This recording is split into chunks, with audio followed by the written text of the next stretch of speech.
मैं जो प्रस्ताव करूंगा वो केवल इसी बात का कि ये पूरा सदन एक न्यायालय में परिवर्तित हो जाए और कोर्ट के तरीके से, जिस तरीके से कोर्ट की व्यवस्था करता है उसी तरीके से आगे का संचालन होगा। मेरा यह मानना है कि प्रस्तुत प्रकरण में विशेषाधिकार समिति द्वारा सभी पाए गए दोषी अधिकारियों को कारावास की सजा दी जाए। विशेषाधिकार हनन एवं सदन की अवमानना के दोषी समस्त अधिकारी तथा कर्मचारी विधानसभा परिसर में आ चुके हैं। मार्शल द्वारा रिपोर्ट दी गई है। मार्शल विधानसभा की रिपोर्ट के अनुसार उक्त समक्ष दोषी विधानसभा भवन में पहुंच गए। इन समक्ष दोषी व्यक्तियों को आदरणीय सदन के समक्ष प्रस्तुत किया जाए।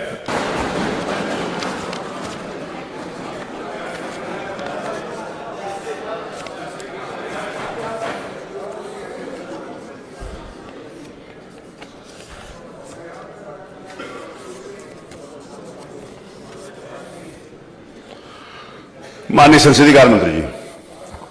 माननीय अध्यक्ष जी, आज ये सदन के लिए बहुत महत्वपूर्ण दिन है। माननीय, इस घटना के विषय में मैं संक्षेप में सभी माननीय सदस्यों को अवगत करा दें। 15/9/2004 को हमारे एक माननीय तत्कालीन विधायक, वर्तमान में जो विधान परिषद के सदस्य हैं, सम्मानीय श्री सलील बिश्नोई जी, उन्होंने बिजली की सप्लाई को लेकर कानपुर में एक प्रदर्शन, धरना, जुलूस का आयोजन किया और वो जुलूस निकालकर जिलाधिकारी को ज्ञापन देना चाहते थे। उसी वक्त जुलूस जो लोग आज यहाँ पर माननीय अध्यक्ष जी के द्वारा अभी जो निर्देशित किया, श्री अब्दुल समद, शशिकांत शुक्ला, त्रिलोकी सिंह, छोटे सिंह यादव, विनोद मिश्रा, मेहरबान सिंह, इन लोगों के पूरे पुलिस फोर्स ने उनको रोका और उनके साथ अभद्रता की, उनको एब्यूज भी किया, अपमानित भी किया और उनके ऊपर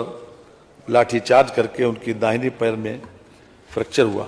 यद्यपि सभी लोग बहुत शांतिपूर्ण तरीके से प्रदर्शन कर रहे थे और ये चाहते थे कि हम अपना ज्ञापन जिलाधिकारी को बिजली की सप्लाई बेहतर करने के लिए, उसको बढ़ाने के लिए ज्ञापन दे दें।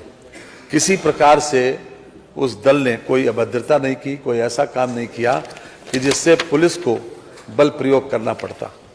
और बाद में ये मामला विशेषाधिकार समिति के पास 25/10/2004 को आया।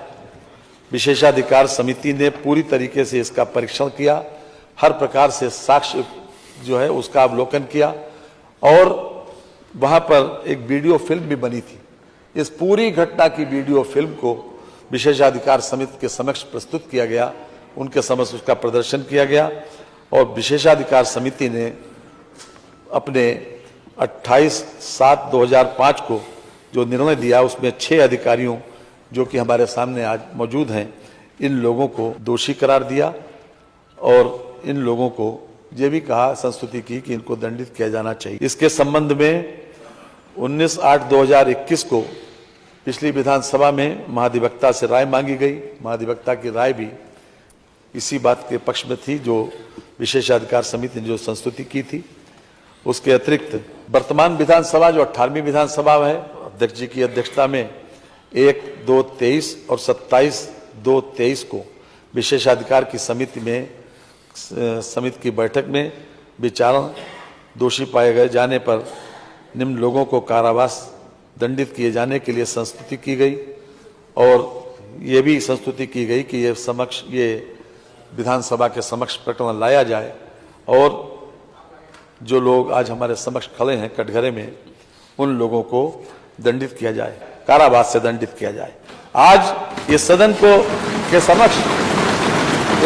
समक्ष प्रस्ताव इसलिए लाया गया कि हम उस कारावास की अवधि निर्धारित, अभी मैं जो प्रस्ताव करूंगा वो केवल इसी बात का कि ये पूरा सदन एक न्यायालय में परिवर्तित हो जाए और कोर्ट के तरीके से, जिस तरीके से कोर्ट की व्यवस्था करता है उसी तरीके से आगे का संचालन होगा। माननीय संसदीय कार्य मंत्री जी। माननीय अध्यक्ष जी, हम न्याय के ऊपर संवेदनशीलता को महत्व दिया गया माननीय, और संवेदनशीलता उसके ऊपर मानी गई है। हम भी उसी परंपरा के निर्वहन के एक प्रकार से आदी हैं, इसलिए हम जरूर चाहेंगे, क्योंकि इन सभी लोगों को दोषी करार दिया गया, इसलिए हम चाहते हैं कि इनका भी पक्ष, मानवर इन लोगों का पक्ष भी जैसी की व्यवस्था है उसमें सुन लिया जाए। कम से कम इनको अपने बारे में सजा के लिए क्या कहना है। आप यहाँ पर उपस्थित श्री अब्दुल समद, श्री ऋषिकांत शुक्ला, श्री त्रिलोकी सिंह, श्री छोटे सिंह यादव, श्री विनोद मिश्रा, श्री मेहरबान सिंह यादव, मैं आपको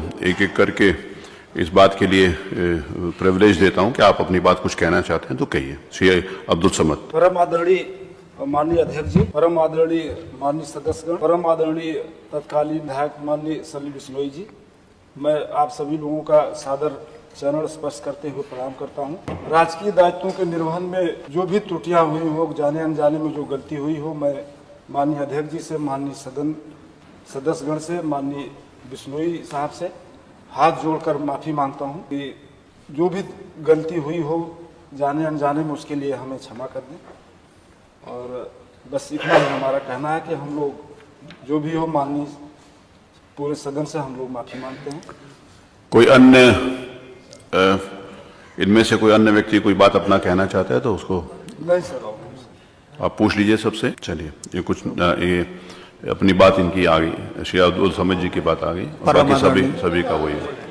आप बोल रहे हैं कुछ? बोलिए। परम आदरणीय अध्यक्ष महोदय, सभी विधायकगण, माननीय विधायकगण और माननीय सलील बिश्नोई जी, आवाज आ जाएगी, बोलिए सीधा। हम लोगों में से अगर किसी प्रकार की दायित्वों को पूर्ण करते समय अगर कोई भी अगर त्रुटि हो गई हो, उसको क्षमा कर दें और भविष्य में इसकी कोई कभी त्रुटि नहीं होगी। हम लोग सभी माननीय विधायकगण का सम्मान करते हैं और करते रहेंगे भविष्य में भी। जी, और कोई बोलना चाहता है? माननीय अध्यक्ष जी, जिस प्रकार से सभी सदस्य ये महसूस करते हैं, आज जो कटघरे में खड़े हैं, अब्दुल समद के साथ जो पांचों लोग कटघरे में खड़े हैं, उन सभी लोगों ने, बाकी सबकी भी यही राय है, सभी लोगों ने विनम्रता पूर्वक माफी का प्रस्ताव किया है। लेकिन मान्यवर, लोकतंत्र में इस विधायिका का सम्मान बचा रहना बहुत जरूरी है। जैसा कि मैंने प्रारंभ में कहा था, एक 4 लाख, 5 लाख, 6 लाख और 10-10 लाख लोगों से चुनकर लोग आए यहाँ पर, वो लोग केवल जनता के हितों में काम करते हैं। ये भी सही है कि ये अधिकारी लोग शासन के निर्देशों का पालन करते हैं, लेकिन मान्यवर, ये अधिकार नहीं मिल जाता कि इन लोगों को किसी प्रकार से नाजायज तरीके से किसी को गाली दें, किसी को अब्यूज करें, किसी को अपमानित करें या डंडा चलाएं। क्योंकि आज ये सदन कोर्ट में परिवर्तित हुआ और आपको सर्वाधिकार है, और हम समझते हैं कि यहाँ का ये फैसला, आपका जो फैसला किसी भी कोर्ट ऑफ लॉ में कोई चैलेंजेबल नहीं है मानवर। इसलिए मैं विनम्रता पूर्वक ये प्रस्ताव करूंगा कि चूंकि इन लोगों का व्यवहार, अपने इन्होंने जो कुछ कहा है उसके ऊपर हम ये चाहते हैं कि मिनिमम इनको सजा दी जाए, इसलिए मैं प्रस्ताव करता हूं 1 दिन, यानी आज रात के 12 बजे तक दिन का कारावास की सजा दिया जाए। संविधान की उद्देशिका निम्न प्रकार से प्रारंभ होती है। हम सबको मालूम है, हम भारत के लोग वर्णित परिस्थितियों एवं तथ्यों एवं विधिक संवैधानिक प्रावधानों के स्थिति में सभी माननीय सदस्यों के मंतव्य को दृष्टिगत रखते हुए मेरा यह मानना है कि प्रस्तुत प्रकरण में विशेषाधिकार समिति द्वारा सभी पाए गए दोषी अधिकारियों को कारावास की सजा दी जाए। मैं माननीय संसदीय कार्य मंत्री द्वारा जो प्रस्ताव किया गया है कि प्राय 1 दिन का मतलब 24 घंटे होता है, लेकिन उन्होंने जो प्रस्ताव किया है मैं उससे सहमत हूं, और आज भर के लिए ये 1 दिन का आज भर के लिए इम्प्रिजनमेंट की कार्रवाई होगी। यहाँ पर ऊपर विधानसभा परिसर के अंदर ही शुरू से जिस समय विधानसभा बनी थी और कानून के ये व्यवस्था, इस बात को ध्यान रखा गया था कि अगर कभी ऐसी परिस्थितियां आएंगी तो यहाँ पर ऊपर एक सेल है जहाँ पर जेल का वो प्रावधान है, तो वहाँ पर इन लोगों को ले दिया जाएगा। क्योंकि सारे जो यहाँ पर उपस्थित हैं इन्होंने माफी मांगी है और इनको उदारतापूर्वक अपनाते हुए, नहीं तो पुरानी जो समिति थी उन्होंने इनके निलंबन का भी प्रस्ताव किया था, इनका वो और बहुत गंभीर दंडों का प्रस्ताव किया था, लेकिन माननीय संसदीय कार्य मंत्री और इस सदन का मंतव्य है क्योंकि इनके आचरण, इनके व्यवहार और उन्हें क्षमा चाहिए, इसीलिए इनको 1 दिन का दंड दिया जाता है। आप संवेदनशील हैं और आपने बड़ी उदारता पूर्वक इसको दिया है। मेरा आपसे अनुरोध है कि चलिए मुझ पे छोड़िए, ये आप लोगों पर के साथ व्यवहार जो है वो ठीक हो और पानी की, भोजन की व्यवस्था मान्यवर आप करवा देंगे तो अच्छा रहेगा। अब मैं आदेश देता हूं चूंकि उत्तर प्रदेश ये आदेश जाएगा, मैं आदेश के पहले ये कह देना चाहता हूं कि हमारा किसी इंडिविजुअल के प्रति, किसी एक व्यक्तिगत किसी व्यक्ति के प्रति ये कोई दुराभाव नहीं है, ना ही किसी के व्यक्ति कोई बात है, लेकिन संवैधानिक संस्थाओं का सम्मान करना ही हर व्यक्ति की जिम्मेवारी है। और we the people of India, जो यहाँ पर लोग बैठे हुए हैं, इनका सम्मान होना ही चाहिए। अब उसके बाद, क्योंकि इस बात के सभी माननीय सदस्यों ने इस बात को कहा है, माननीय संसदीय कार्य मंत्री जी द्वारा जो प्रस्ताव प्रस्तुत किया गया है उससे सदन उसकी स्वीकृति दे चुका है, तो उसके आधार के ऊपर यह आदेश है 1 दिन के लिए तारीख बदलने तक विधानसभा के लॉकअप में रखा जाए। मार्शल विधानसभा उत्तर प्रदेश उक्त समस्त अभियुक्तगणों को सजा भुगतने हेतु लॉकअप में ले जाएंगे। मेरा ये आदेश मेरे हस्ताक्षर है मोहर से आज दिनांक 3/2023 को पारित किया जाए।